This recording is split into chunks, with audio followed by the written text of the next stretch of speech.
Dear students, నేను మీ STP Kodandapani.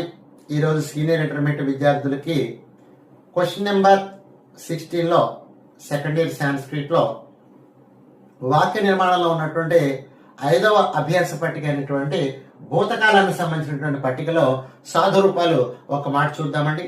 ఒక మాట వీటికి అర్థాలు చూద్దాం. ముందుగా కవిత అంటే ఇది నామవాచకము, రాజేశ అంటే ఇది నామవాచకము, త్వం అంటే అర్థం ఏంటంటే నీవు అని అర్థం.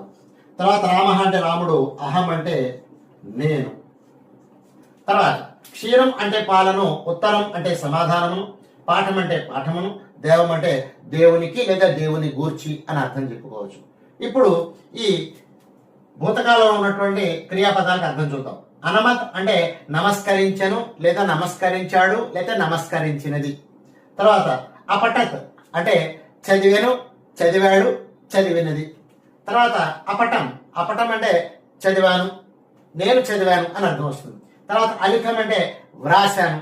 తర్వాత అపిమహ అంటే త్రాగావు అంటే నీవు త్రాగావు అని అర్థం వస్తుంది. ఇప్పుడు వాక్యాల్లో కనుక వెళ్ళినట్టయితే మొట్టమొదట నామవాచకాలు తీసుకుని నామవాచకాలతో ఏర్పాటు అయ్యేటటువంటి క్రియాపదాలతో సాధు రూపాలు చూద్దాం.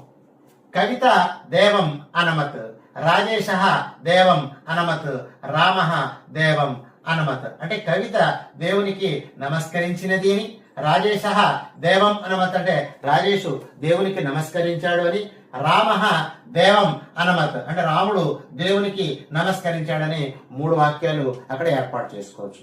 తర్వాత కవిత ఉత్తరం అపఠత్ అంటే కవిత ఉత్తరం చదివాను, రాజేశ ఉత్తరం అపఠత్, రాజేశ ఉత్తరం అపఠత్ అంటే సమాధానమును చదివానని కూడా చెప్పుకోవచ్చు. తర్వాత రామ ఉత్తరం అపఠత్. ఈ విధంగా 6 వాక్యాలు వచ్చేయండి అక్కడ.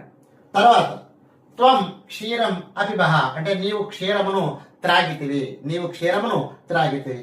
తర్వాత అహం పాఠం అపటం నేను పాఠమును చదివాను లేదా చదివితిని.